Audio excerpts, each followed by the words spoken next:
Assalamualaikum warahmatullahi wabarakatuh. Alhamdulillahi rabbil alamin wa bihi nasta'in. Wassalatu wassalamu ala khatamil anbiya'i wal mursalin nabiyina Muhammadin wa ala alihi wa sahbihi ajma'in. Amma ba'd.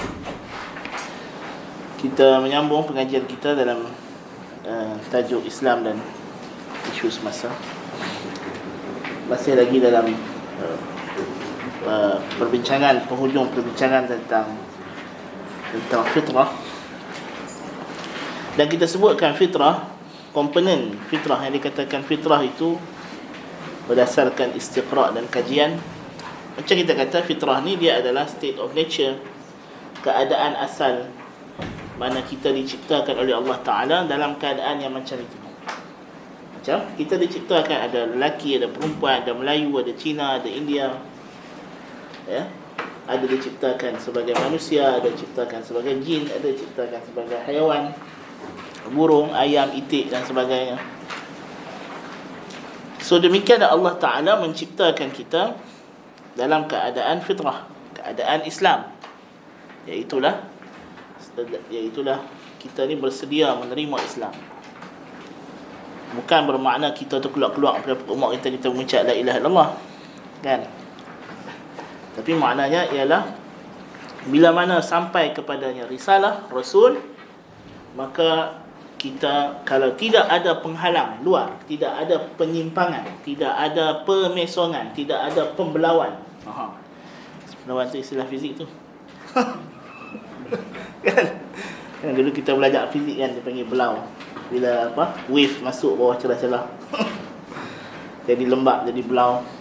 Ala kulli hal, kalau tak ada apa-apa yang memesongkan, menyimpangkan, maka kita akan sentiasa di atas straight path, di atas jalan yang lurus. Itu maksudnya. Sebab itu kita kata orang yang masuk Islam dia kembali kepada fitrah, kerana itu yang sepatutnya, ya, itu yang sepatutnya dilakukan oleh mereka dalam keadaan jikalau mereka tidak ada sebarang penghalang, tidak ada sebarang benda yang kita kata memesongkan, yang kita dah sebutkan, iaitulah sama ada didikan ibu bapa ataupun syaitan. Didikan ni termasuklah kalau dia tak ada mak bapak pun, orang sekeliling dia, suasana bi'ah, nafsu syahwat dia. Okey, dan yang paling besar sekali ialah syaitan lah. Seperti mana yang dalam hadis qudsi yang kita dah baca, inni khalaqtu ibadi hunafa'a kullahum fa'atathum asyayatin fajtalathum. Semua hamba aku ciptakan dalam keadaan hunafa, dalam keadaan mereka itu bersedia menghadapkan diri kepada aku sahaja, kemudian dipesongkan oleh syaitan. So fitrah kita ni ada prinsip-prinsip asas akal. Apa maksud prinsip asas akal? Bukan bermakna bila kita lahir, dalam minda kita ni sudah ada satu pengetahuan bahawa di sana ada law of excluded middle contoh, ataupun di sana ada qanunul huwiyah, bahawa sesuatu itu adalah sama dengan dirinya sendiri. Bukan macam itu. Ataupun 1 tambah 1 ialah 2, kan? Tetapi maksudnya menerusi panca indera, menerusi pengalaman, experience, ya. Bila kita encounters dengan kejadian dalam alam ni, akal kita bila kita dah berkembang, betul, dalam manusia ni dia ada stage dia panggil umak mumayyiz, yang mana kita mula disuruh mengajarkan dia halal haram, wajib salat, wajib puasa, ya. Pada umak, pasal masa itu akal dia sudah boleh membuat ta'akulan, ya. Dia sudah boleh membuat pemikiran logik. Dia sudah boleh membuat pemikiran logik. Maka dia sudah boleh mula merumuskan daripada beberapa perkara yang dia tengok, dia boleh ekstrak satu rumusan yang tunggal. So itu adalah fungsi akal. Macam kita sebut, akal ni fungsi dia adalah untuk merumuskan universal laws, perkara-perkara yang bersifat universal, kulliyat. Macam yang kita dah bincang dalam kelas Syarh Sunnah, mungkin tak rilis lagi videonya. Maknanya akal itu adalah perkara yang dia melihat perkara yang banyak-banyak. Dia tengok kursi ni warna biru. Lepas tu dia buat kesimpulan ini biru. Kan? Lepas tu dia tengok baju orang yang pakai warna biru, dia kata baju ni pun biru juga. Jadi itulah proses. Kan? Bila dia tengok mak dia bagi dekat dia satu mainan, lepas tu mak dia beli tambah lagi, nampak makin banyak lah. Maka dia tahulah dua lebih banyak daripada satu. Dia minta lagi yang ketiga. Bagi 3, dia minta lagi 4, dan seterusnya. Kan? Jadi macam itulah manusia ini, otak dia, minda dia, akal dia berkembang sehingga dia mencapai umur yang baligh. Maka akal dia boleh dikatakan sudah matang untuk menerima banyak perkara-perkara lain. Dan sebab itu manusia, kalau dia tidak ada experience, dia tak ada encounters, dia tak kenal benda. Orang yang duduk dalam hutan belantara, dia tak pernah jumpa benda-benda yang macam kita jumpa ni. Dia tak kenal, sehingga dia jumpa. Tapi bila dia jumpa, dia tidak mengambil masa yang terlalu lama untuk dia faham. Pasal apa? Pasal dia memang dah ada persediaan. Berbeza dengan lembu. Katalah lembu kita hantar daripada lepas dia gelap buat mak dia, kita hantar dia masuk tadika, hantar dia masuk kemas, contoh. Kan? Agak-agak lepas 2 tahun, 3 tahun dia duduk mengaji kat kemas tu, dia boleh masuk darjah 1 kah? Kan? Dia lembu juga sampai sudah. Pasal dia tak ada fitrah untuk belajar macam kita boleh bercakap, boleh mengira, boleh menulis. Ya? Fitrah dia lagu lain. Fitrah dia nampak benda hijau pun kadang gigit makan. Bukan dia kenal pokok orang ke, buah pagak ke, pagak elektrik ke, pagak apa ke. Kan? Tapi dia fitrah. Kan? Jadi setiap makhluk itu dia ada fitrah yang sesuai, tapi manusia adalah fitrah yang tertinggi sebab manusia diciptakan in the image of God. Kan? Apa nama? Nabi SAW kata innallaha khalaqa Adam ala suratir Rahman. Allah menciptakan Adam AS mengikut rupa Ar-Rahman. Jadi Tuhan Azza wa Jalla Maha mengetahui. Jadi manusia juga mengetahui. Kan? Walaupun dia tak maha lah. Kan? Walaupun manusia bubuhlah maha-maha kat nama dia. Kan? Tapi dia tak maha betul-betul maha. Kan? Maha nisbi lah.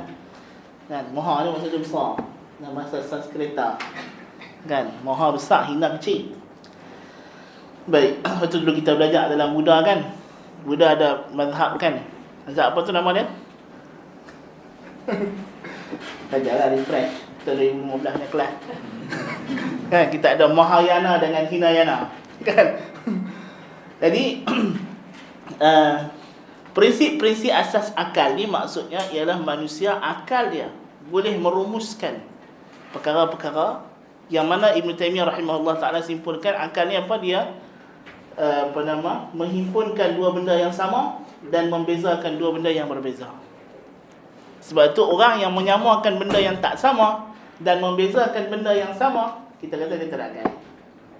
Dia tak cerdik, tak pandai. Assalamualaikum. Sebab akal ni, keistimewaan dia, function dia yang paling utama ialah dia boleh bezakan dua benda yang berbeza. Dia samakan dua benda yang sama. Apa yang sama? Okey, dia himpunkan satu hukum, dia letak. Sebab itu dalil akal dalam fiqh ialah kita panggil qiyas. Bahkan dalam akidah pun dinamakan qiyas, membuat analogi, perbandingan dan persamaan. Okey, sama ada qiyas tamthil ataupun qiyas syumul macam yang kita dah sebutkan. Baik. Yang kedua naluri. Yang kita sebut naluri, perasaan, insting. Kan? Kita duduk dalam gelap, kita rasa takut. Seorang-seorang duduk dalam gelap, kita rasa takut. Takut menyebabkan kita berhati-hati. Bayangkan kalau Tuhan tak bagi rasa takut dengan kita. Kan ada orang menyakitkan, dia tak ada rasa takut. Dia hilang rasa takut. Kan? Jadi dia bawa kereta sampai 350 pun dia tak heran. Kan? Jadi orang kata apa? Perasaan takut tu anugerah. Dan sebab itulah takut merupakan di antara rukun paksi ibadah yang menyebabkan kita memperhambakan diri kepada Allah Ta'ala. Dan sebab itu tengok orang isu semasa sekarang, orang tak nak kita sebut neraka. Dia kata dakwah kita sebut neraka lah. Sebut syurga sudahlah. Pergi dekat pondan maknya pun cerita syurga. Kan? Pergi dekat orang rasuah pun cerita syurga juga. Kan? Pergi dekat orang hipokrit, kaki penipu, bohong pun cerita syurga juga. Semua syurga aja. Syurga ni kita semua makan masuk syurga. Ya Isa Ta'ala ni Maha Pengasih, Maha Penyayang. Dia macam Kristian. Kan? Orang Kristian dia ada perkara yang menyebabkan lepas daripada revolusi apa semua tu, Reformation, Revolution, mereka dah tak sebut neraka. Mereka hanya sebut tentang kasih sayang Tuhan. Kan kita bincang dulu pasal apa Nabi Isa kena salib dalam tafsiran dia, kenapa? Kan tafsiran yang asal yang Agustin bagi tu agak menjengkelkan kalau kita bagi pada zaman sekarang, kan? Maksudnya Tuhan nak cari penebus dosa, jadi dia sembelih anak dia, betul, supaya dia boleh reconcile, dia boleh damaikan diri dia. Kan macam kalau cerita benda ni pada abad ke-21 nampak macam bodoh kan? Apa ada Tuhan, kan?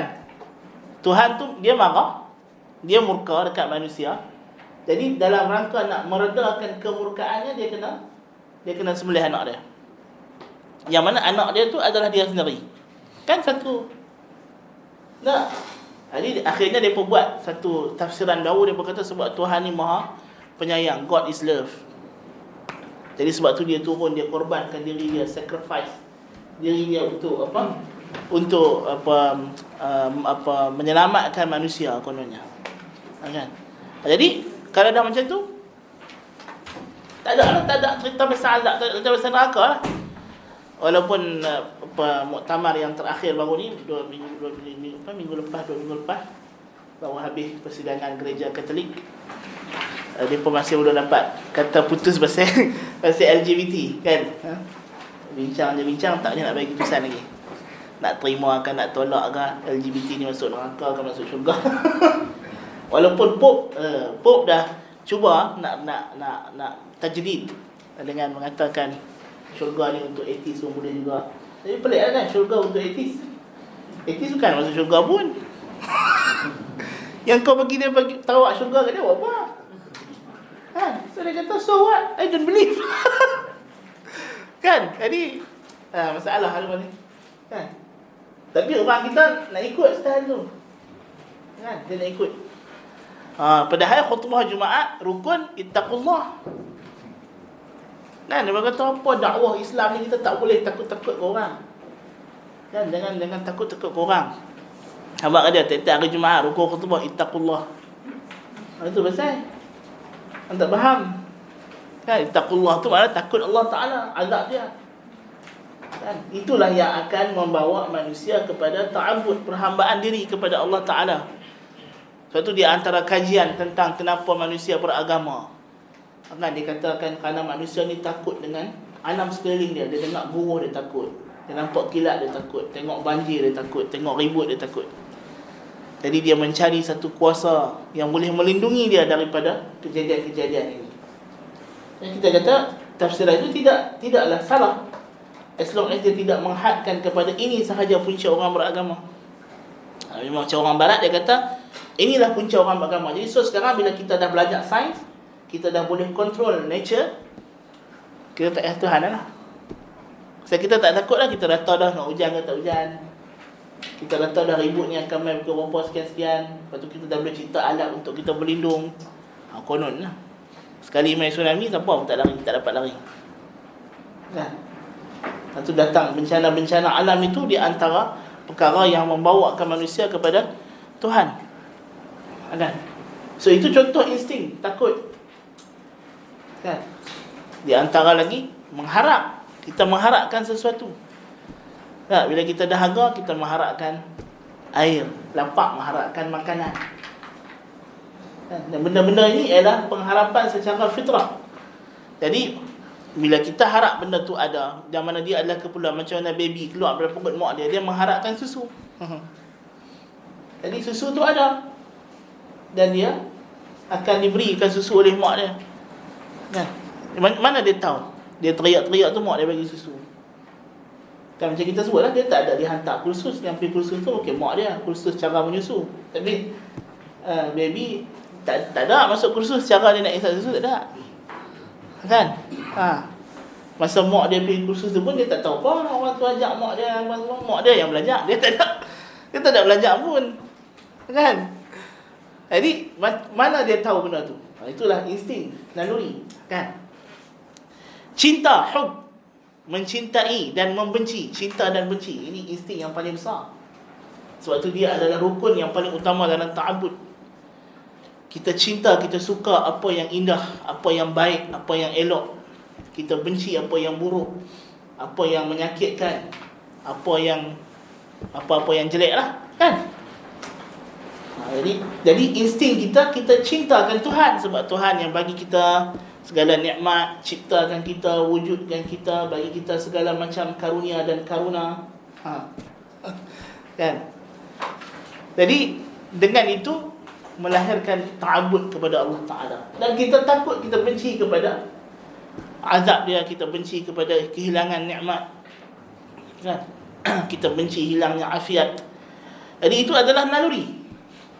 Yang semua ini akan mendorong kita kepada Allah Subhanahu wa Ta'ala. Akan bawa kita kepada mengesahkan dia. Pasal apa? Pasal kita tahu kalau kita takut dekat berhala boleh buat apa? Dan memanglah muka dia jengih kan, lidah terjelai, tangan begitu. Kan? Tapi tu kita yang buat. Kan? Manusia juga yang buat. Lepas tu orang jahiliah, dia pun tahu. Dia buat Tuhan dia dengan kurma. Lepas tu main Muslim tak ada makanan, makan. Kan? Tengok apa nama anak-anak Amr bin Jamuh radhiyallahu anhu. Dia baru fikir macam mana kita nak bagi puak kita masuk Islam. Puak dia ada berhala. Kan? Puja tiap malam bau minyak wangi apa semua. Malam-malam anak dia pergi ambil tauk dalam perigi buta. Kan? Dia bangkit pagi cari mana dia Tuhan dia. Kan? Mana ada Tuhan dia. Tengok dalam perigi buta. Dia pun nak angkat bagi mani. Dia kata siapalah buat kat hang macam ni. Dia pun letak. Malam kedua buat lagi. Kan? Jadi dia pergi cari, jumpa, dia angkat balik tu, dia pun pedang. Dia kata malam ni kalau orang mai, ni pedang aku bagi ni, guna. Kan? Lawan dia, jangan bagi dia buat hang macam ni. Malam ketiga anak dia kata kita buat ekstrim lagi. Kita ambil berhala pak kita ni, kita ikat dengan bangkai anjing, tauk dalam pergi.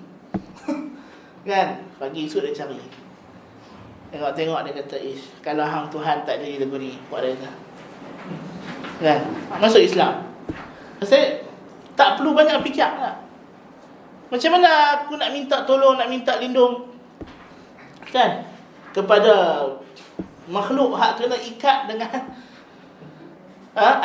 bangkai anjing, lepas tu buang dalam pergi buta, tak boleh bangkit sendiri pun. Kan? Itu. Tapi manusia dia, dan benda itu menghilangkan kepercayaan bahawa patung ni ada specialty si Tuhan yang boleh menjadi wasilah, boleh menjadi perantara. Kan kalau dia betul wasilah, dia perantara kita dengan Tuhan, takkan Tuhan biar dia macam tu.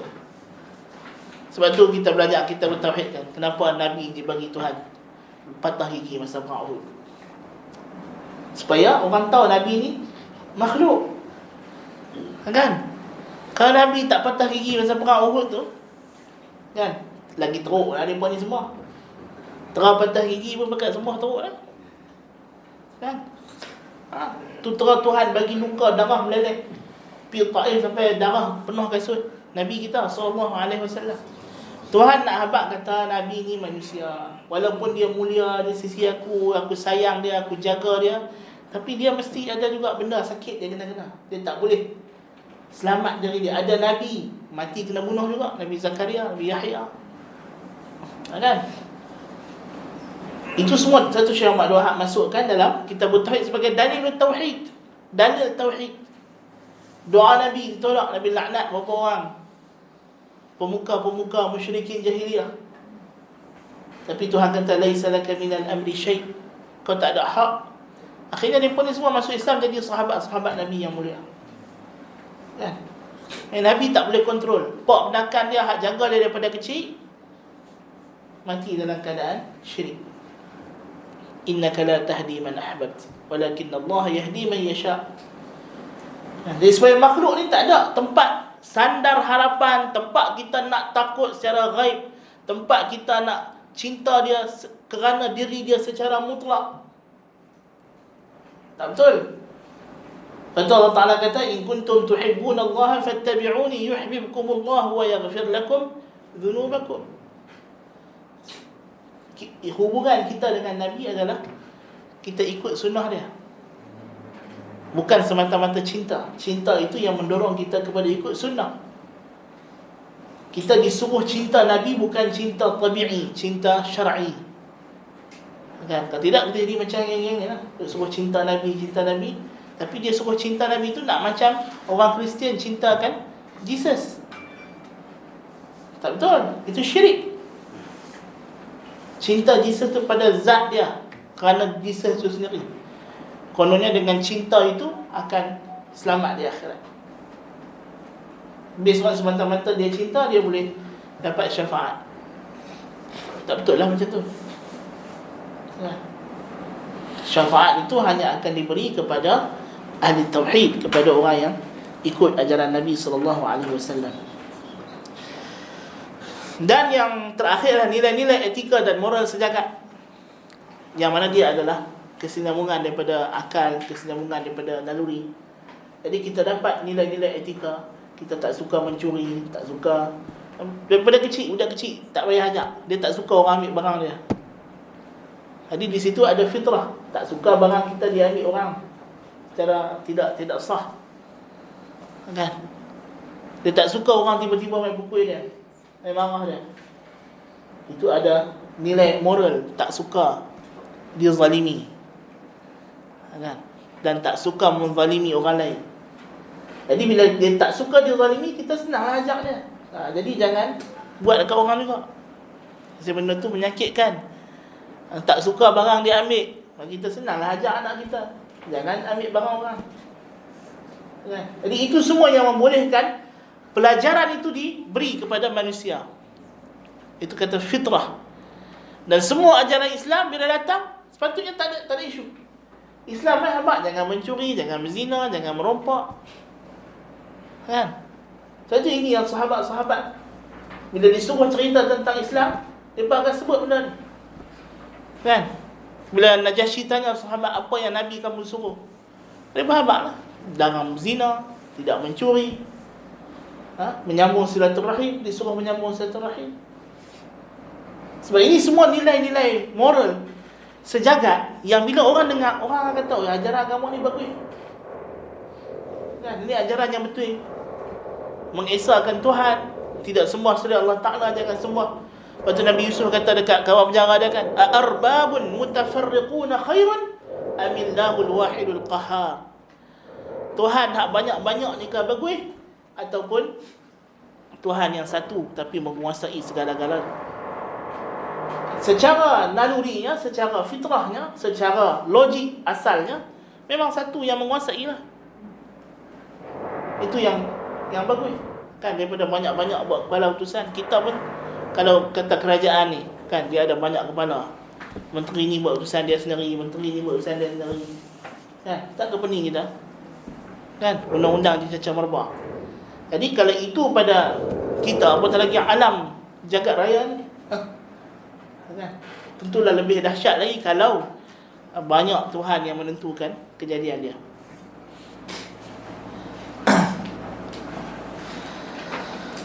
Baik, so itu tentang fitrah.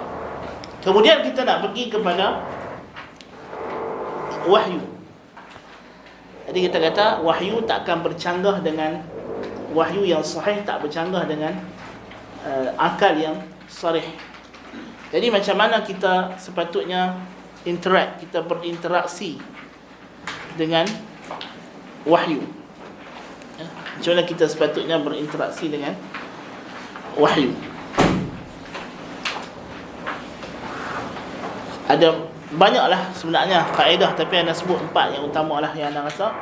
Iaitulah yang pertama, membezakan antara yang sabit daripada Allah dan Rasulnya dengan yang sabit daripada selain kedua-duanya. Ini ditekankan oleh Syekhul Islam bin Taimiyah dalam Darut Ta'aruf, bahawa walaupun kita jumpa athar hadis maqtu', hadis yang mauquf, ya, yang sahih, tapi dia takkan sama dengan hadis marfu' yang memang sabit daripada Nabi sendiri, kan? Daripada Nabi sendiri. Contoh kita bagi contoh bila tentang hadis Hajarul Aswad yaminullah fi ardih. Hajarul Aswad adalah tangan kanan Allah di muka bumi. Ibn Taimiyah kata hadis ini kalau pun dia sahih, pertama hadis tak sahih. Kalau sahih pun dia daripada Ibnu Abbas. Jadi tak ada isu kita nak cerita pasal takwil tak takwil.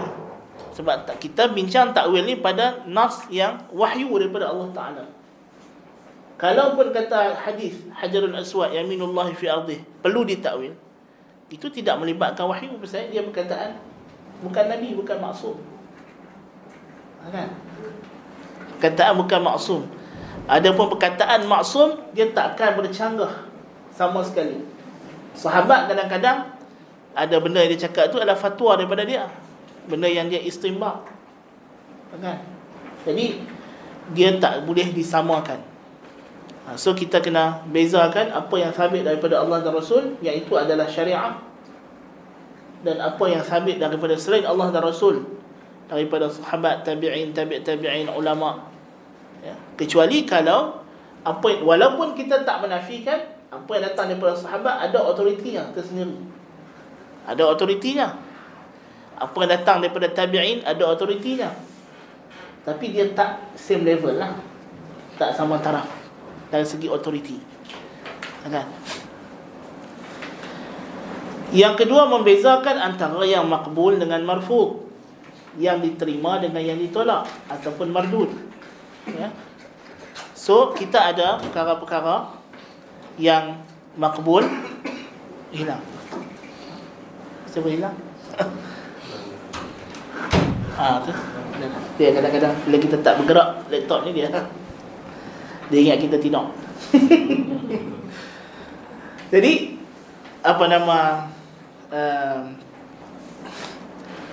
ada yang hadis yang sahih, ada hadis hasan diterima. Hadis yang dhaif tak payahlah. Ini dia berkata mana boleh tak takwil. Kalau kita tak takwil, dia kata tengok tu ada hadis kata Tuhan turun daripada Arafah naik kuda, kan? Kita kata tu hadis palsu, apa kaitan, kan? Dah hadis palsu, pasal apa nak bawa heret dalam cerita kita ni, kan? Mereka sampai tak berarti beza hadis palsu, hadis sahih, hadis dhaif, kan? Tak tahu boleh kok. Ini masalah lah. Ada riwayat hadis palsu pun, ana ingat ada kawan yang cerita masa dia sekolah dulu, kan? Bila ustaz tu cerita hadis palsu, ni kawan tu bagi tahu lah ni hadis palsu. Ustaz tu kata ya, tapi hadis juga. Sampai tak berarti bahasa. Kalimah palsu tu pun dia tak faham. Kan? Jadi lepas ni kalau orang mengajar hadis palsu, kita bagi kat dia duit palsu, bagi duit juta riyal kat dia, kan? Buka-buka sampai buat kertas kosong. Ayolah, dah hadis palsu, duit palsu dah juga kata dia, kan? Mana boleh mengajar hadis palsu dapat duit real, kan? Lemak aku tu. Ayat pun jangan suruh ayat tu ayat palsu, kan? Ayat replika bagi kat dia. Lepas tu jamu makan, jamu plastik, kan? Baru dia berakai, kan? Ya tersilap nukil sekali-sekala tak ada masalah, tapi ni semedar cerita tu, kan? Alasan dia dalam kitab, maknanya kitab lama, kan? Kitab Veda pun kitab tak? Kan? Guru Gran Sri Sahib pun kitab juga, kan? Guru Gran sesuatu besar tu, kitab agak resik tu, kan? Tak baca lagi lah, tengok ada kat rak, kat library stack tu, kan? Besar, kan? Tu Biharul Anwar lagi lah. Biharul Anwar dia saja 3 rak penuh, 3 level rak, sebab dia 100 jilid lebih. Tu kitab Syiah. Orang kan nak kira kitab besar, Syiah paling besar kali, kan? Tapi yalah, pasal dia kitab palsu, dia reka, senang lah. Imam Bukhari 1 jilid terbaik dah, kan? Dengan tulisan kecil-kecil, kalau lihat besar tu, apa masa apa, kami di Madinah dulu ada kawan-kawan kami dia malas nak beli satu-satu kan. Darussalam kan ada terbit hak yang dulu asal dulu saya pakai kan. Hak satu besar tu semua ada Sunan Sittah. Pasal kita hadis mana hak Nabi cakap, kita tak ikrah sendiri. Dapat banyak tu lah. Tapi banyak lah tu pun tak dapat nak buat. Kan? Oh, mereka reka hadis sendiri. Memanglah beratus-ratus jilid pula. Tambah suka hati. Kan? Jadi memang kan nak lawan kitab siapa lagi ustaz, menang kitab puak tu. Kan? Tapi kita kena bezakan antara mana yang makbul dengan yang marfu. Sebab itu adalah asas. Dan ini terpakai bukan sahaja pada hadis makbul dengan marfu ni. Dia juga terpakai pada apa yang kita sebut sebagai qiraat. Kita ada Al-Quran, kita ada qiraat. Ada qiraat mutawatir yang memang itu adalah Quran yang kita baca dalam solat kita dengan qiraat yang 10 tu. Dan kita ada qiraat ahad. Qiraat ahad ni kita kena tengok. Ada yang sahih dan tak sahih. Kalau sahih jadi hujjah dalam hukum, tapi dia tak jadi hujjah dalam tilawah. Ya. Baik. Kemudian menurut kefahaman bahasa Arab asal, pada zaman wahyu diturunkan dengan konteks yang bertepatan dengan suasana penurunan atau penuturan. Maksudnya apa tu? Yakni Al-Quran dengan Sunnah, dia mesti difahami dengan bahasa Arab. So satu, bahasa Arab tak boleh faham dengan bahasa Inggeris. Kan ni ada orang dia beri terjemahan Quran kan bahasa Inggeris saja. Lepas tu dalam KDN dia tak tulis Quran macam tu. Kan? Maksudnya terjemahan yang tak ada teks Arab. Dia dari segi undang-undang pencetakan salah. Kan? Pasal apa? Kalau kita bagi hak Inggeris sahaja, makna dia mungkin dah diselewengkan. Kita tak tahu. Kan? Macam apa nama The Message of Quran kita bincang dulu kan, Muhammad Asad.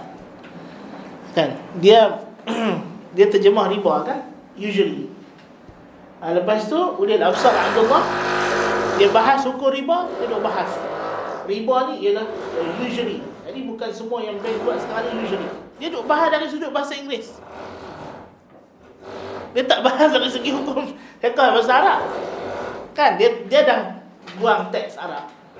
So dia hanya letak teks Inggeris ataupun bahasa dia Sweden. Kemudian dia duk bahas hukum dari sudut itu. Kan usually, bukan semua benda usually. Apa yang orang bahasa Arab riba tu bercambah. Kan? Itu konteks yang kita kena faham. Bahasa Arab yang pertama sekali. Dan sebab tu Buya Hamka kata ilmu agama ni daripada kulit ke kulit bahasanya bahasa Arab. Kan? Daripada kulit ke kulit. Waktu kata Syatibi, Asy-syari'atu Arabiyyah. Syariat itu Arab.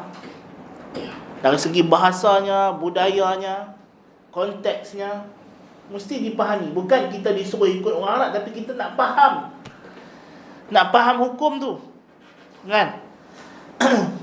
Tapi bahasa Arab itu mestilah bahasa Arab asal. Bahasa Arab pun dia berkembang juga macam bahasa Melayu kita. Kan? Cuba kalau kita baca kitab Tun Sri Lanang, lepas tu kita nak faham macam bahasa moden. Kita tak boleh tak? Kan? Kita belajar apa nama sastra kan, dulu teks-teks klasik apa semua, hikayat Hang Tuah ke, hikayat apa Merong Mahawangsa ke. Kan? Lepas tu kita nak faham bahasa. Yang lama tu kita nak terjemah mengikut konteks, kita faham mengikut bahasa yang dipakai zaman sekarang. Tak betul. Kalau kata kitab lama dulu dia cerita, dia kata naik kereta kan, kita nak faham kereta macam kereta kita. Maksudnya kereta lembu, kereta kuda lah. Zaman tu itu je nama kereta, tak ada dah.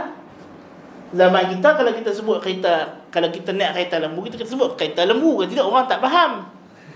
Tapi zaman kereta hanya kereta lembu saja. Kan? Orang yang Melaka naik kereta, contohlah kata ayat tu, tapi dia cerita dalam konteks zaman dulu. Tak payah sebut lembu belakang pasal memang kereta lembu je. Kan? Tapi kalau kita sebut dekat budak-budak muda lainnya kereta lembu, kan, dia pun tak terbayang kereta lembu tu macam mana. Yang dia terbayang kereta hak bawa lembu lah. Kan? Masa raya korban lembu. Kan? Ataupun orang sudut lembu kan pun nak boleh kata. Kan? Bagi dia faham tu lah kereta lembu. Dahsyat lah orang cumi lembu. Hak tu yang memang dahsyat tu. Kan? Macam mana boleh masuk? Tapi tu kehebatan daripada Protowira kan. Kan? Lembu boleh ubah. La ilaha illallah. Azim. Dia mungkin budak-budak dia faham kereta lembu tu. Dia tak faham, dia tak terbayang kereta hak lembu tarik ni. Kan? Jadi kita kata bahasa Arab pun sama. Macam kita bagi contoh kalimah sayyarah dalam surah Yusuf. Kan? Takkan kita faham sayyarah bahasa kita, tu di zaman Nabi Yusuf dah ada kereta dah. Kan? Jadi ini masalah. Jadi bahasa Arab asal pada zaman wahyu diturunkan dengan konteks yang bertepatan dengan suasana penurunan. Mesti faham konteks, betul. Ma'rifatus sabab tu'inu ala ma'rifatil musabbab. Mengenali sebab nuzul membantu kita memahami konteks ayat. Okey, kita kena faham sebab itu, pentingnya faham sebab nuzul. Kenapa, apa suasana ayat ni turun, apa latar belakang dia. Walaupun betul kita kata sebab tidak menghadkan makna, tetapi makna itu dia ada, dia merangkumi makna yang sesuai dengan sebab ayat itu turun. Kita tak boleh nak posok semua benda dalam makna ayat Quran tu, kita nak luaskan tanpa melihat kepada konteks penurunan dia atau konteks penuturan. Konteks penuturan tu ialah penggunaan kalimah itulah. Macam kita sebut kalimah istawa, Ar-Rahmanu 'alal 'arsy istawa. Konteks penuturan kalimah istawa 'ala hanya digunakan untuk merujuk kepada irtafa'a 'ala sa'ida istaqarra. Benda yang di atas, berada di atas. Dia tak datang mana istaula. Tak. Lima khalaqtu bi yadayya, apa yang dicipta, apa yang aku ciptakan dengan dua tanganku. Konteks penuturan bahasa Arab dengan cara ini dia merujuk kepada tangan yang hakiki. Tak mungkin datang makna qudrat, nikmat. So itu penting kita kena faham. Sebab sekarang ni golongan yang mentakwil, dia akan guna apa yang sesuai dengan bahasa. Dia kata ni ada dalam bahasa Arab. Betul ada, tapi bukan dengan cara yang kau sebut ni. Itu rahsia dia. Jadi dia kata dalam bahasa Arab ada ni balaghah, hang tak ngaji balaghah, dia kata. Dia tak tahu boleh kau balaghah tu apa. Kan? Bahasa Arab ni dia ada konteks dia. Al-Quran ni kita nak faham, kita tak boleh faham asal boleh. Kan? Asal boleh masuk makna. Kita panggil apa? Cocok logik. Kan? Dibahaskan dalam konteks sains sekarang ni kan. Bila orang terlalu kagum dengan Bukhailism. Tahu Bukhailism? Nanti kita bincanglah Bukhailism. Bukhailism tu disebut kepada Maurice Bucaille. Satu orang, dia orang Perancis lah. Lepas tu masuk Islam, lepas tu dia kaji Quran. Dan beliau rahimahullah telah menggagaskan satu ilmu baru yang kita panggil tafsiran saintifik kan. Maksudnya dia kaji ayat Quran, lepas tu tengok apa penemuan-penemuan sains moden, lepas tu dia kata ayat Quran ni menunjukkan. Ya. Jadi kemudian dinisbahkan kepada dia lah, metodologi itu disebut Bukhailism. Pasal apa? Pasal orang kemudiannya begitu seronok dengan cara tu. Jadi apa saja yang datang daripada teori barat, sains barat, kita kena cari ayat Quran yang sama dengan ni. Datang teori Big Bang, orang pun bakal cari ayat apa sebut Big Bang. Dah Big Bang tu tak betul. Kan? Tak betul dari kita orang-orang ahli sunnah wal jamaah lah. Pasal kita tak ada apa? Kita ada tasalsul perbuatan Tuhan tu tak pernah berhenti. Kalau kita terima Big Bang, kita jadi Asy'ariyah. Tuhan sebelum apa? Sebelum cipta alam tak buat apa. Kan? Walaupun orang yang dalam gejolak orang nak membantah etis, dia rasa teori Big Bang is very good. Tapi sekarang sudah datang teori-teori lain kan. Sekarang dibincang, maksudnya sebelum Big Bang ni mesti ada lagi kejadian. Dan itu yang betul. Itu yang Ibn Taymiyah kata, Tuhan tak pernah berhenti mencipta. Mana boleh ada satu point Tuhan tak buat apa, tiba-tiba dia buat. Kan? Jadi betul orang pakai cara ayat Big Bang. Mana boleh, salah. Cara macam tu tak betul. Kan? Dia mesti ada tawabit dia. Betul lah macam apa sebagian pengkaji kata memanglah bukanism ni kita perlu pada kadar dia, tapi jangan terlalu apa ni ghairah sampai kita langgar segala batas-batas. Kita tafsirkan ayat tanpa mengikut peraturan yang ditetapkan, yang disebut sebagai i'jaz ilmi sekarang. Kan, yang pertama, kalimat i'jaz ilmi itu pun tak. I'jaz ilmi ni maksudnya dalam konteks penggunaan ulama ialah segala perkhabaran yang Quran beritahu, perkara ghaib. Ialah i'jaz ilmi.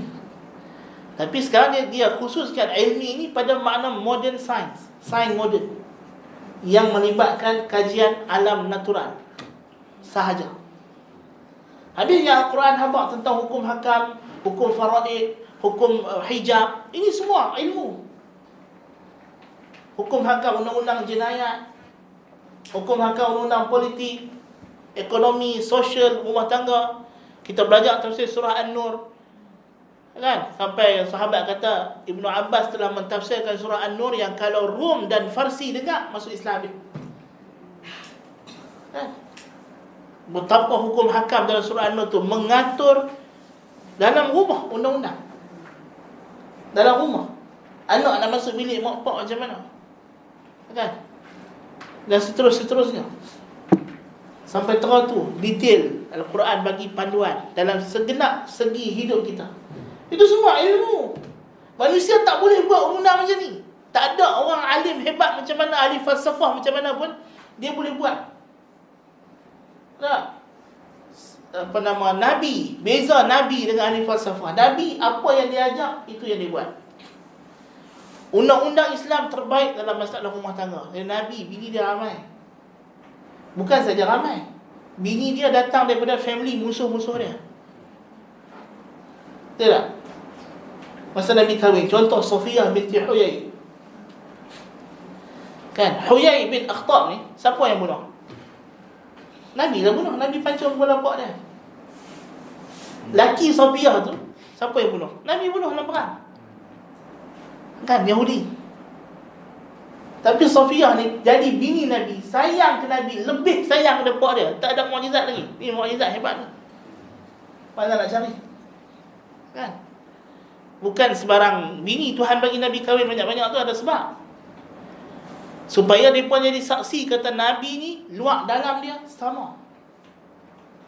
Tak ada siapa boleh petikai. Kan?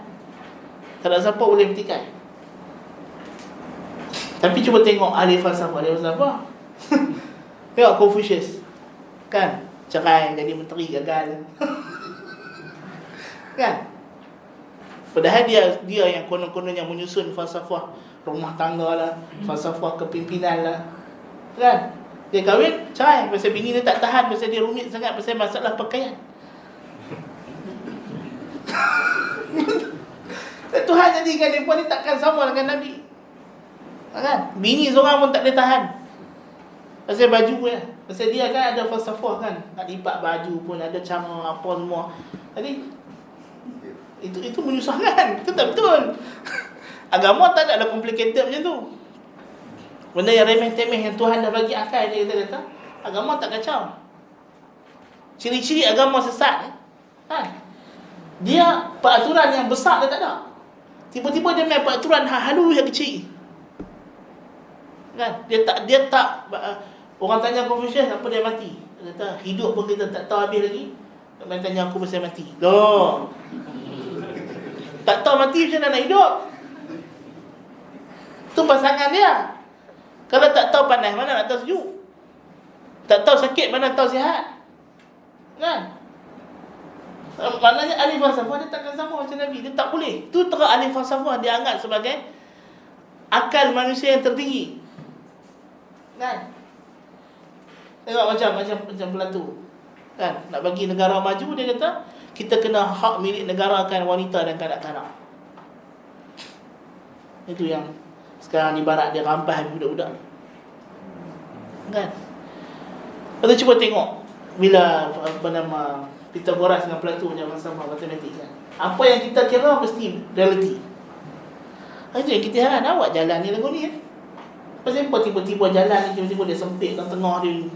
Dia kata kami dah kira macam tu. Kata yang kira tak. Pasal dia anggap apa yang dikira oleh matematik itulah realiti. Kan? Kalau siapa yang ikut matematik, falsafah yang sekarang ni memang dalam orang ahli matematik, ini falsafah yang menarik lah, yang dianggap mewakili lah scientific realism. Kan? Apa yang kita kira, kalau ada dapat jawapan dia, itu realiti. Tak perlu bercari lah. So confirm realiti macam tu. Kan? Padahal realiti ni kita kena main tengok dunia luar. Bukan semua yang kita kira tu kita dapat 0.00000009 di ujung. Memang ada benda tu dalam alam ni, tak ada. Ya. Jadi berbeza dengan agama. Agama datang memenuhi keperluan realiti. Kan? Ahli falsafah dia tak boleh nak faham benda-benda yang macam yang detail, yang rumit.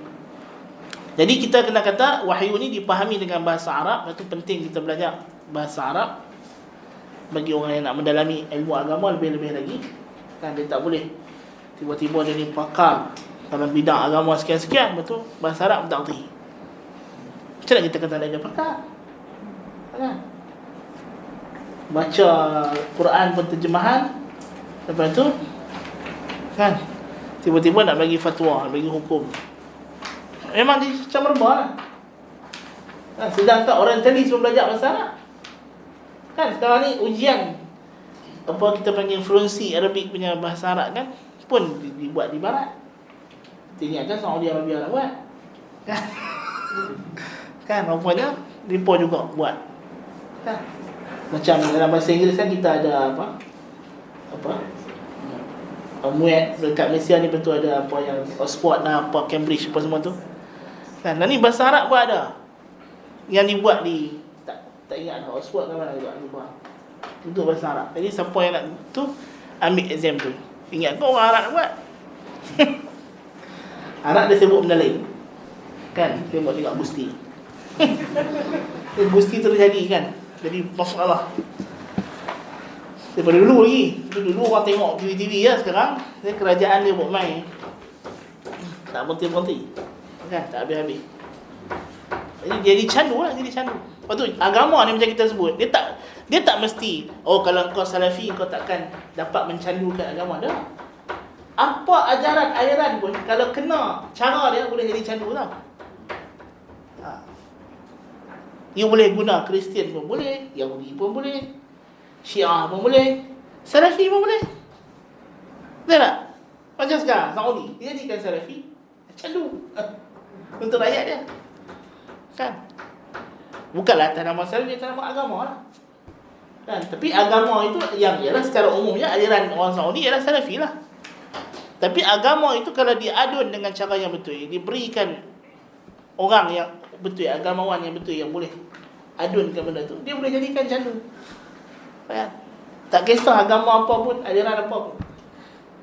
Kalau pemerintah tu cerdik macam Firaun, kan? Firaun, agama dia bukan betul pun, tapi dia boleh bagi jadi candu juga. Kan? Kemudian kita kena membezakan nas-nas muhkamat dengan mutasyabihat dan meletakkan muhkamat sebagai pemutus. Ini mesti.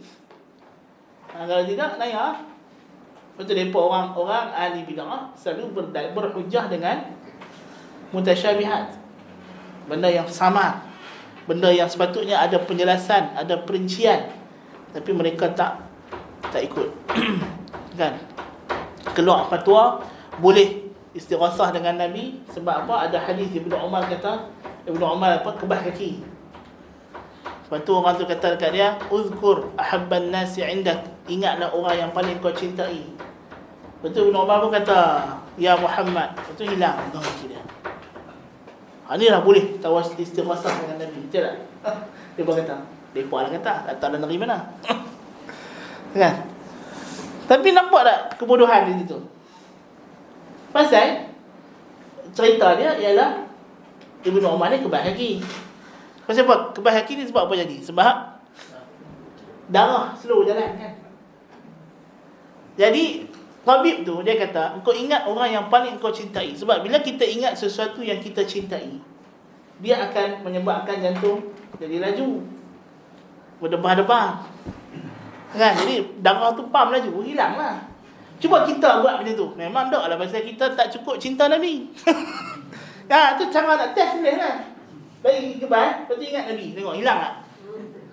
Kalau tak hilang tu maknanya tak cukup lah kan. Pasal kita tak ada rasa, perasaan dekat Nabi tu. Macam Ibnu Umar ni bila sebut nama Nabi je, dia jadi macam kan, sayang, rindu kan. Pasal dia duduk dengan Nabi, kita ni tak duduk dengan Nabi kan. Itu saja poinnya. Bukannya dia minta turun Nabi bagi hilang kebahagiaan dia kan. Cara faham hadis pun tak erti kan. Tapi nak buat macam mana? Kan? Nasib baik Halloween je boleh. Kalau tidak, dengan Halloween tu kita boleh bagi juga. Kacau. Baik. So kita kata tadi nas. Macam mana kita nak tengok nas? Nas pertama sekali dia adalah wahyu. Awalnya wahyu, kalam Allah Ta'ala. Sama ada dalam bentuk wahyu ni ada Al-Quran, yang mana lafaznya daripada Allah Ta'ala sendiri, dengan maknanya, huruf dan maknanya dituturkan, diujarkan, disebut, dicakap, diucapkan oleh Allah Ta'ala sendiri kan. Dan kita ada hadis. Hadis ni ucapan Nabi SAW, yang mana Nabi dapat arahan daripada Allah, maknanya, lalu Nabi susun ayat sendiri ya. Dan Al-Quran sendiri kita ada mutawatir dengan ahad ya. Mutawatir itu ialah qiraat yang diriwayatkan, yang bertepatan dengan resam Uthmani ya, dengan perawi yang ramai ya, dengan iaitulah qiraat yang 10 yang kita ada lah. Segala qiraat Asim, qiraat Ibn Kathir, qiraat Nafi' Al-Madani, Ibn Amir, dengan rawi-rawi mereka. Setiap seorang ada 2 rawi ya. Qiraat Abu Ja'far ya, qiraat Ya'qub Al-Hadrami ya. Itu semua adalah qiraat yang mutawatir. Qiraat yang mutawatir. Jadi mutawatir dia hujjah. Hujjah dari segi tilawah, kita boleh baca dalam salat, kita baca dapat pahala walaupun tak faham ya.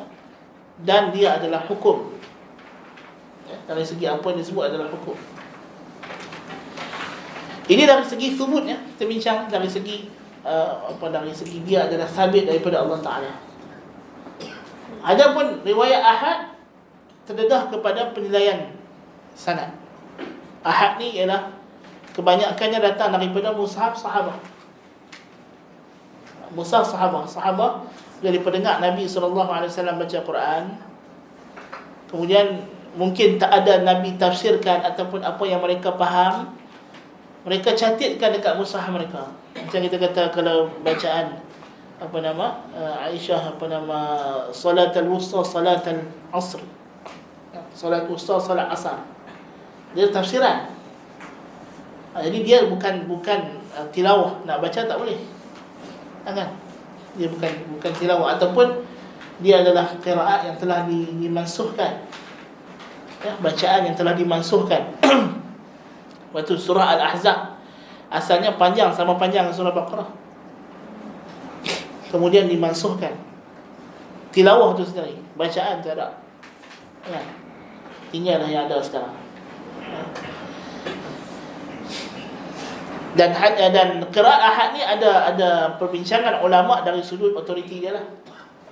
Ada ulama kata dia hujjah, boleh pakai, boleh berdalil asalkan sanad dia sahih. Maksudnya dia di antara tafsiran yang berautoriti lah untuk kita rujuk. Kemudian kita ada hadis ada mutawatir dengan ahad. Mutawatir kita tak bincang dari segi sahih tak sahih, sebab mutawatir confirm sahih. Mutawatir confirm sahih. Tapi hadis untuk kita beramal, bukan kita melihat dari segi mutawatir atau ahad, tapi dari segi qabul atau rad, min haitsul qabul atau rad. Iaitulah hadis ahad dilihat adakah ia diterima, makbul atau mardud. Kan, makbul kita ada sahih, kita ada hasan. Dalam Sahih Bukhari, semua dalam Sahih Bukhari itu hadis dia memang sahih, atau ada yang bertaraf hasan. Ada yang hasan. Lepas tu kita baca dalam Tirmizi kan, baru-baru ni ada hadis dalam Sahih Bukhari tapi Tirmizi kata hadis hasan.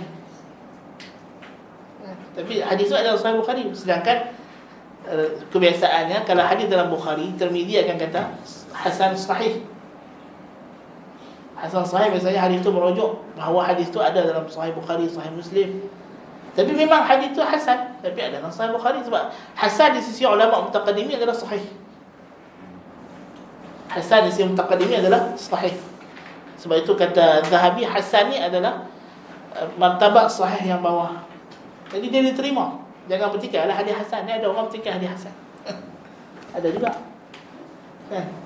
Syanis Tahir dalam kelas tu, kat Masjid Nabawi ni marah. Dia kata dalam zaman ni ada orang berani bertikai hadis hasan. Hasan di sini hasan yang ada autoriti, bukannya ada autoriti. Kemudian ada hadis mardud, hadis yang ditolak tak boleh pakai. Sama ada dia dhaif. Dhaif ni ada banyak. Dan di sini dhaif la yanjabir, dhaif yang tak boleh dianduh. Okey, terjemahan dah. Anduh. Kena rujuk pakai terjemahan lah. Kan? Lagi sedap sikit. Dhaif yang tak boleh dianduh, maksudnya dia tak boleh diangkat jadi hasan. Kan? Jadi ada hadis yang mungkar, ada yang wahi, ada yang syadz bimarrah. Kan? Dan macam mana ini kena masuk kelas mustalah kan? Dulu kelas mustalah yang best dulu dah habis dah. Semua dah jadi ahli hadis lah. Tak tahu lah kelas-kelas yang akan datang ni siapa pula akan ajak mustalah. Mawdu' ialah palsu. Mawdu' ialah al-mukhtalaqul kadhib, yang direka-reka. Jadi mawdu' ni banyak lah. Dan mawdu' ni kadang-kadang kita dengar pun pelik lah.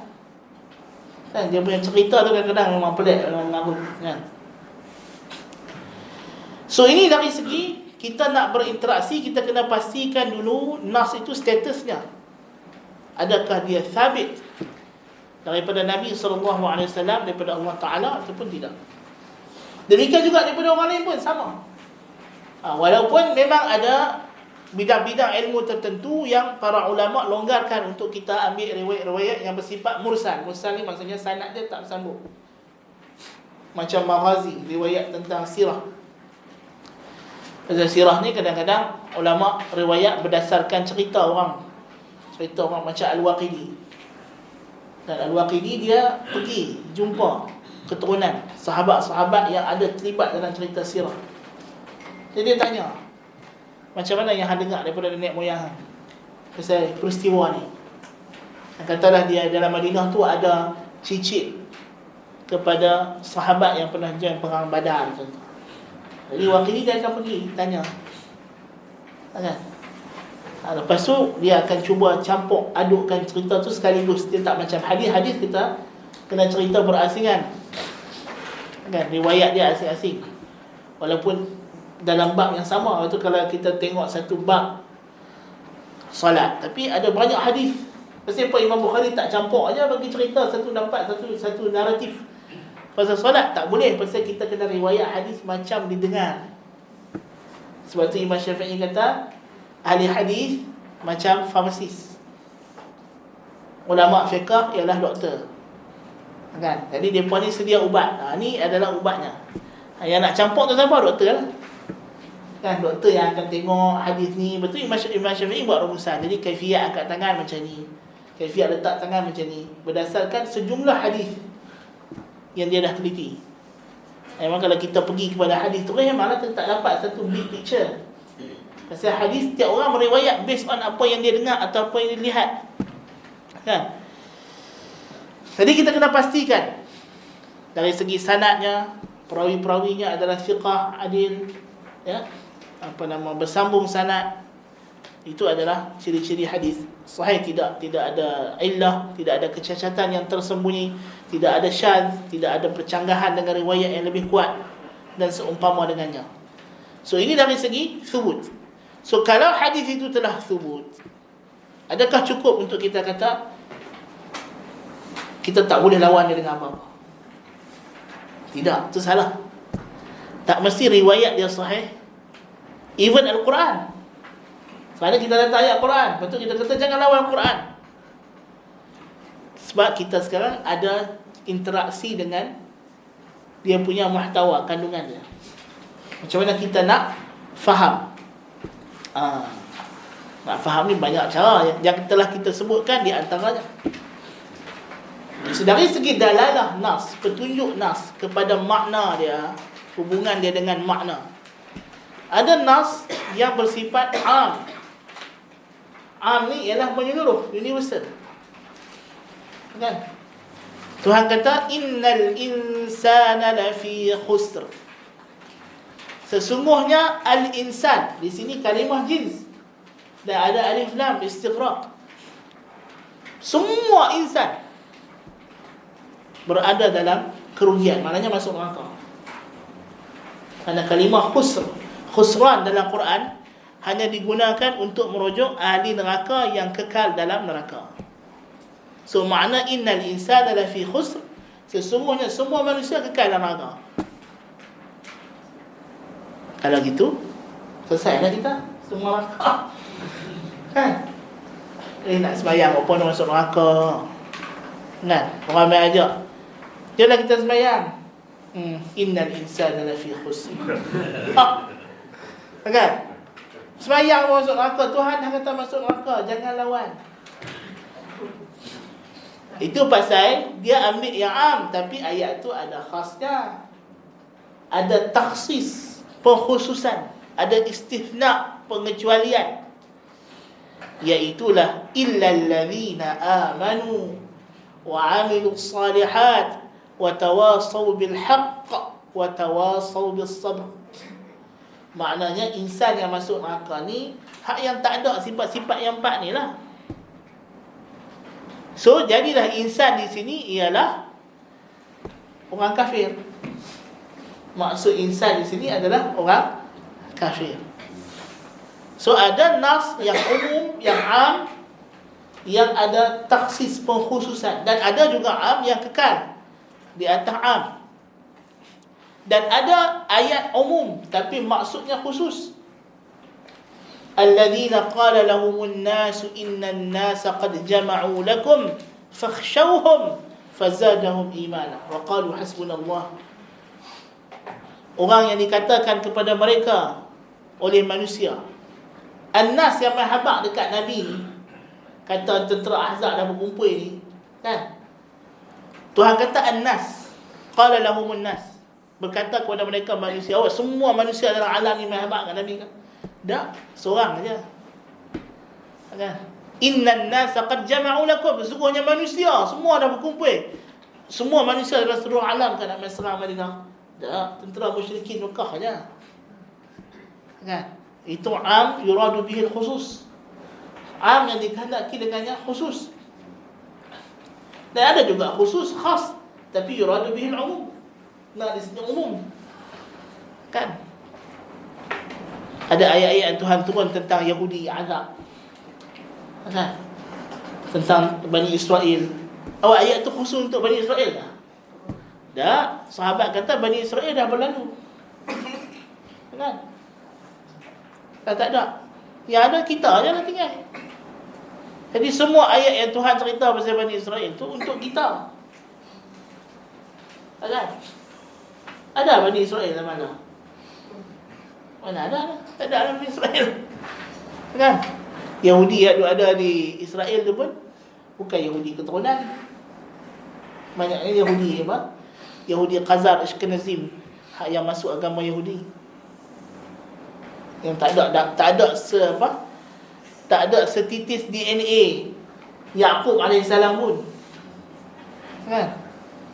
Yahudi based on agama. Lepas tu dia berkata isu Palestin bukan isu agama. Itu dia. Yang Netanyahu setiap hari duk petik tanah.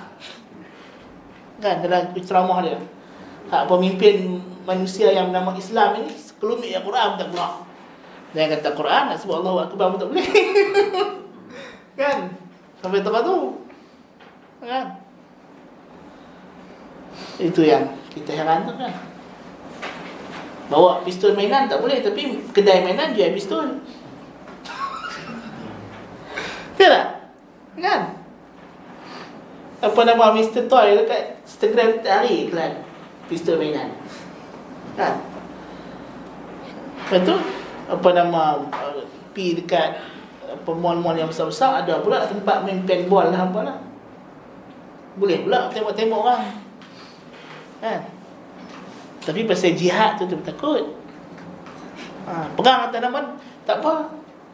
Tapi jangan cuba kalau cerita Mak Kilau tu tak ada sebut Allahu Akbar tu, tak ada isu tak? Kan? Jadi setengah orang dia tak faham. Kan?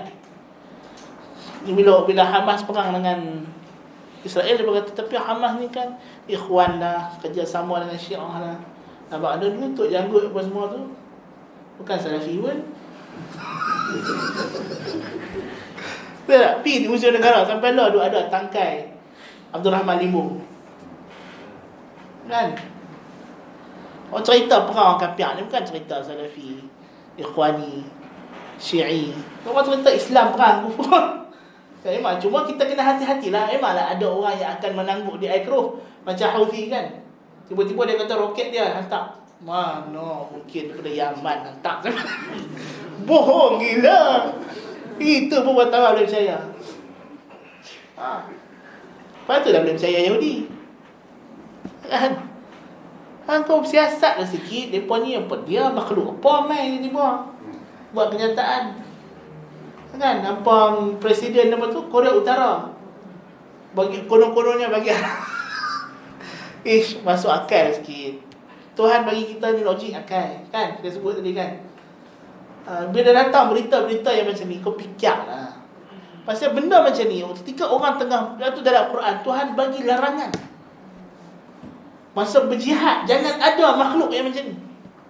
Jangan bagi kesempatan. Kan?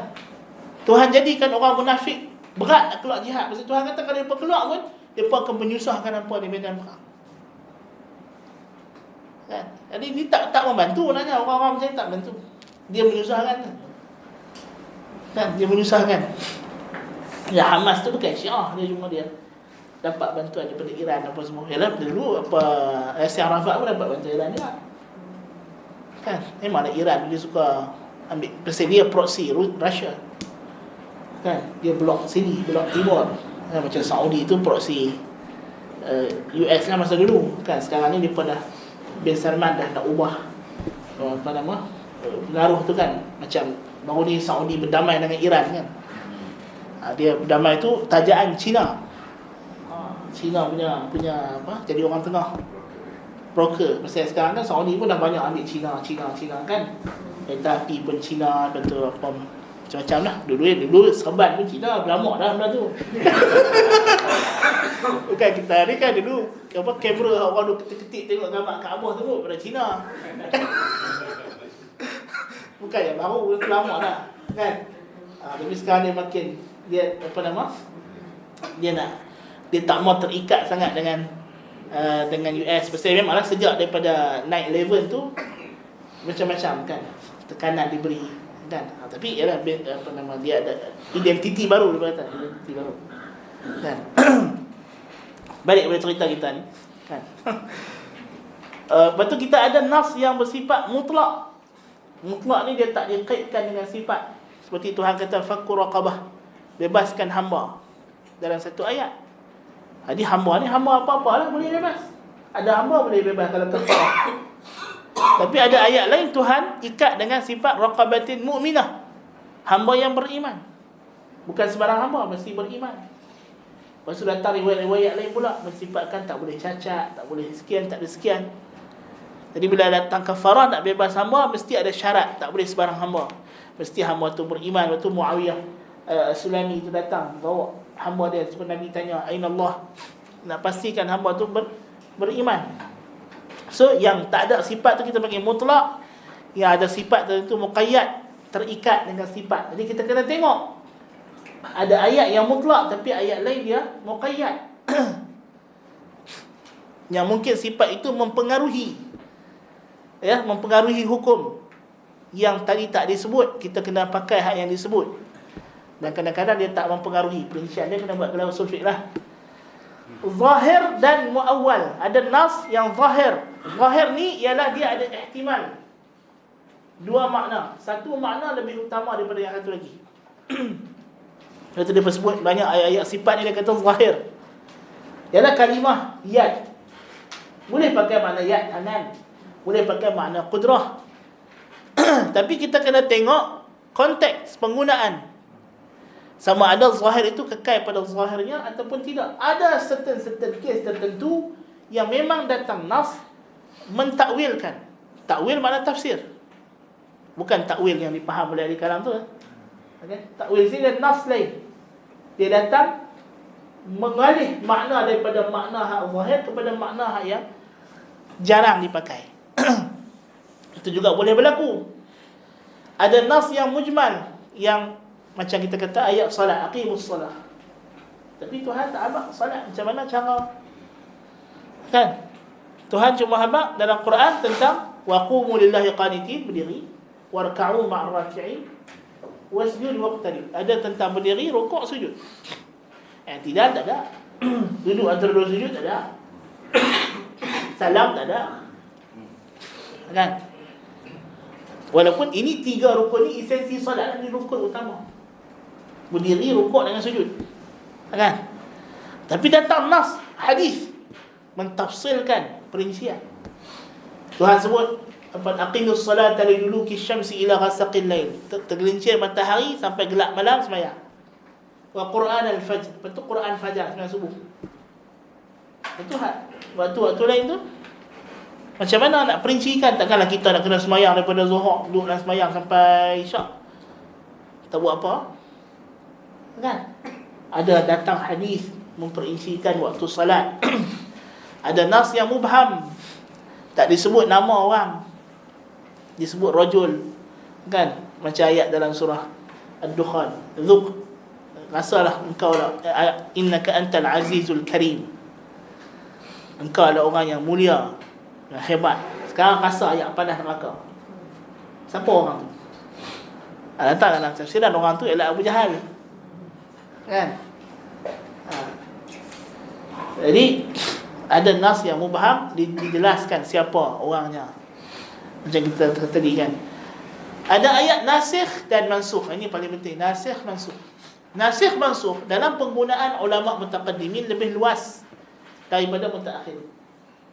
Mutaqaddimin bagi dia nasikh mansukh ni semua hal kita sebut ni. Am yang ditaksiskan, mutlak yang dimuqayyadkan, zahir yang muawwal, mujmal yang telah ditafsirkan, mubham yang telah ditabyinkan. Ini semua masuk dia nasikh mansukh belakang. Kan? Tapi ada makna yang lebih spesifik untuk nasikh mansukh. Nasikh ialah nas yang terkemudian, yang turun memansuhkan, mengangkat hukum nas yang terdahulu. Nas yang terdahulu, maksudnya dia angkat hukum. Macam ayat alih qiblat, kan? Walaupun ialah perbincangan ulama. Jadi ada hukum yang telah dihapuskan, macam makan, macam nikah mut'ah. Nikah mut'ah tu boleh, lepas tu dimasukkan makan daging keldai, peliharaan daging keldai, keldai tak boleh kan? Keldai kan, tahu keldai, orang Melayu panggil keldai lah, orang Arab panggil himar ahli. Himar ahli, himar ada dua jenis, himar ahli itu yang kita sebut keldai, dengan himar wahshi yang kita sebut zebra, kuda belang. Kuda belang dia makan kan. Itu halal. Tapi yang orang bela yang macam dekat Mesir duk angkat barang tu, kan, kadang-kadang dia sendiri yang terangkat. Saya barang berat sangat kan, bubuh sampai keldai tu yang terangkat sekali. Kan, kesian dia. Kan? Macam kita tak adalah keldai. Kalau kita pergi dekat apa tu, dekat Saudi tu, dekat Khaybar. Khaybar banyak keldai. Itu hadis pengharaman keldai itu datang masa perang Khaybar. Setelah dekat Khaybar tu banyak keldai. Kalau pergi kat Khaybar tu, banyak kedai di dalam-dalam. Kan, tapi tak ada apa, tinggal tembok Yahudi yang bekas. Lepas tu ada rumah-rumah orang. Kan, tapi tak tahu lah ni kalau mereka dah maju kau untuk jadi pelancongan ke apa, tak tahu kan. Kan, tapi Yahudi tak mau main kot dah mencung tempat Khaybar kan. Takut dia. Kan. Tapi nak kata itu contoh ada nasikh dan mansukh. Macam apa, iddah wafat. Ya, ada ayat dalam surah Baqarah ayat yang sama. Sebelah muka surat je. Kan, satu kata setahun, satu kata 4 bulan 10 hari. Kan? Jadi mana satu? Kan? Malah ada ulama yang kata setahun ni untuk isteri mujahidin. Kan? Ada juga pandangan gitu. Tapi yang makrufnya dia adalah nasikh mansukh lah.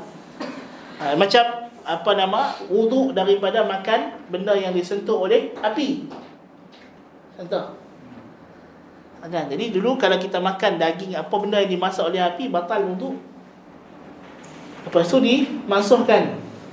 Kan, kana akhiru amrin Nabi sallallahu alaihi wasallam tarkul wudu' mimma massathu an-nar. Tapi ulama khilaf, adakah mansuh ni umum untuk semua yang disentuh oleh api, so including dalam tu daging unta, atau daging unta still kekal hukum dia. Kan, jadi ada ulama dia melihat nasikh ni tak sepenuhnya, sebahagian. So hadis nasikh itu merangkumi semua jenis makanan yang dimasak dengan api except daging unta masih kekal hukumnya.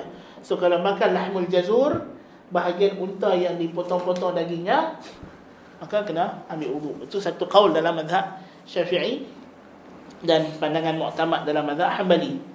So nasikh mansukh ni ialah banyaklah orang dan dia berlaku dalam hukum, dia tak berlaku dalam khabar. Berbeza dengan yang lain. Am, khas, mutlak, muqayyad, zahir, muawwal ni dia boleh berlaku dalam hadis-hadis ataupun ayat-ayat yang melibatkan hukum tentang akidah. Tetapi nasikh mansukh tak berlaku dalam akidah. Pasal apa tak berlaku dalam akidah? Pasal akidah sama je. Takkan dulu Tuhan di atas aras tiba-tiba mansukh Tuhan tak atas aras pula. Tak ada lah. Kan? Jadi sebab itu para ulama salaf mereka ambil juga riwayat-riwayat daripada Bani Israel tentang sifat-sifat Allah Ta'ala yang tidak bercanggah dengan esensi akidah Islam. Pasal apa Israeliat ni dia ambil? Sebab akidah tak beza. Akidah tidak berbeza. Jadi nasikh mansukh tak ada dalam akidah. Ya, tak ada dalam ayat-ayat yang berkaitan dengan khabar tentang syurga, neraka, tentang malaikat, tentang cerita-cerita pasal Ashabul Kahfi, kan, tentang apa nama nabi-nabi. Ini tidak ada nasikh mansukh lah. Pasal itu adalah cerita. Sebab khabar kalau berlaku padanya nasikh mansukh, itu dah jadi kadhib, bohong. Kan? Kalau kita bagi arahan, lepas tu kita tukar arahan, itu okeylah, tukar arahan tak ada masalah. Tapi kalau kita bagi tahu satu pemberitahuan, lepas tu kita tarik balik, sama ada kita tersilap apa, atau cerita hak awal tadi bohong, lepas tu kita nak cakap betul. Itu je lah. Jadi sebab itu nasikh mansukh tidak ada dalam khabar, dalam pemberitahuan. So ini adalah interaksi secara umumnya, secara kasarnya kita cerita supaya kita tahulah macam mana nak interaksi dengan nas. Walaupun detailnya memerlukan kelas yang khusus lah. Ini semua dibincangkan dalam ilmu usulul fiqh. Dibincang dalam ilmu usul fiqh, dibincang juga dalam apa nama ulum Quran. Ya. So itu adalah dari sudut dalalahnya bagaimana kita nak berinteraksi dengan nas. Wallahu taala alam bis-shawab. Jadi itulah yang dapat kita sampaikan pada pagi ini.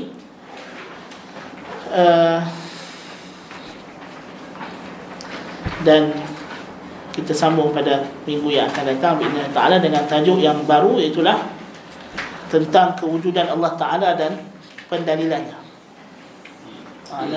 Nanti ada bagi apa nama silibus kelas ni dia ada. Lepas kita dah habis ni kira dah habis mukadimah dia. Lepas ni kita akan masuk rububiyah, iaitulah berkaitan dengan kewujudan Allah Ta'ala untuk kita nak menjawab golongan etis. Okey. Baik. Ada soalan? Kalau tak ada soalan kita tamat di sini. Dan lepas ni ada kelas kuliah khas hari Sabtu kita ada kuliah khas yang akan disampaikan oleh Al-Fadhil Dr. Fadlan bin Uthman hafizahullah ta'ala, salah seorang kita punya guru utama kita di Yayasan Ta'lim. Kita ada Dr. Abdul Basit, kita ada Dr. Fadlan. Jadi sama-samalah kita, siapa yang ada kelapangan masa untuk memeriahkan program tersebut. Okey. Ada soalan, satu soalan di sini, tapi ada pecahan ya. Satu soalan tapi ada pecahan. Kita boleh memahami maksud kalimah dari sudut penggunaan perkataan ilah dan Rabb pada tempat ucapan syahadah yang menggunakan ilah, la ilaha illallah. Ayat seolah malaikat dalam kubur yang menggunakan Rabb, man rabbuka, man rabbuka. So apa hubungan kalimah ilah dengan Rabb? Dia macam Islam dengan iman. Kalau disebut berasingan ada dua makna yang berbeza, kalau disebut satu ada makna yang sama.